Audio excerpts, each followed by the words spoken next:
Hi, Taylor T. Carlson here, and it's movie review time again.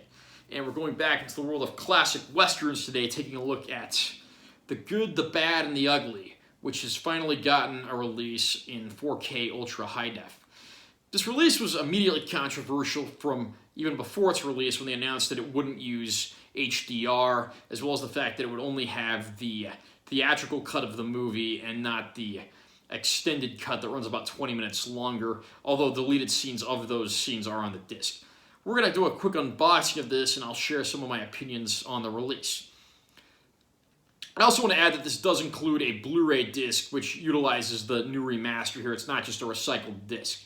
And this was put out by Kino Video, one of my personal favorite boutique home video labels. So here's the cover art. Of course, you got the great artwork of Clint Eastwood, Lee Van Cleef, and Eli Wallach there. Credits for the actors as well. Directed by Sergio Leone.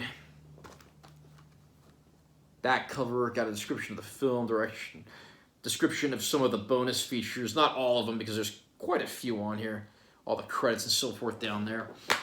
Before we get inside, this actually has a flippable sleeve that has different artwork, so I'm going to switch that out before we move on. Here is the alternate artwork when you flip the artwork sleeve there. I'm not sure if I like this more or the other cover, but they both look good. The back pretty much looks the same regardless.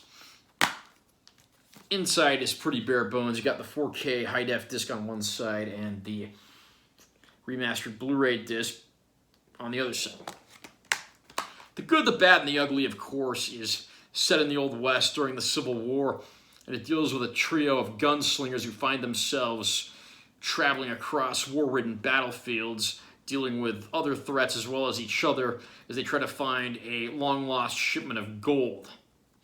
I'm not going to do a super thorough plot synopsis here or go into any of the psychological aspects of this movie that so many other film scholars have, because that's been done to death. I mean, there's really not much I can say about the movie itself that hasn't already been said. One thing that really impresses about the spaghetti westerns that Sergio Leone did was the fact that there's a lot more moral ambiguity on display than there was with a lot of American westerns at the time. Even the guy that's called the Good in this movie isn't exactly good. I mean, he's motivated by money, and he's not above selling out his partner when the need comes. Lee Van Cleef is a great villain. They don't call him the Bad for nothing, but he manages to steal a lot of the scenes that he's in.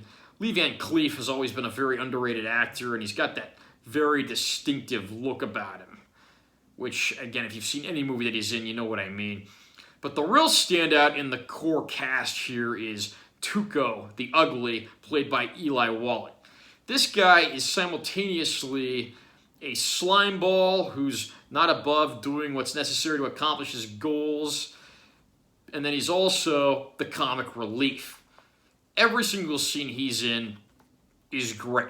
Just seeing how he interacts with other characters in this movie, for me, is definitely one of the highlights. It's a great, well-cast film. Clocks in at nearly 3 hours, but despite that, it keeps your attention. It's never boring, even if a few scenes do drag slightly.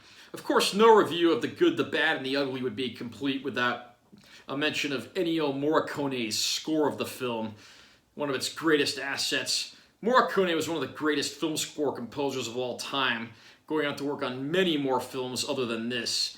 He did the film Cinema Paradiso in the late 80s, and just a few years prior to his death, even scored the Quentin Tarantino western, The Hateful Eight. It's a shame that we lost him a few years ago, because the guy is a great composer, and the title theme to this movie is one of the most immediately recognizable pieces of music in the world, not just in the world of film. And even the Ecstasy of Gold piece that plays near the end of the film is used by the band Metallica to start their concerts off as sort of an introduction piece. Like I said, this only has the shorter theatrical cut of the movie, although it does have the extended scenes from the longer cut as bonus features that you can view separately. How does The Good, the Bad, and the Ugly look in its 4K Ultra High Def debut? Across the Blu-ray disc format, this film had kind of a troubled past. I mean, the first release from MGM was just shrouded in digital noise reduction. It looked really flat and not so great. Then there was a more detailed, better looking remaster, but it had like more yellowish, sort of tealish color timing. Then there was a release of that same transfer that basically just tried to fix the color timing.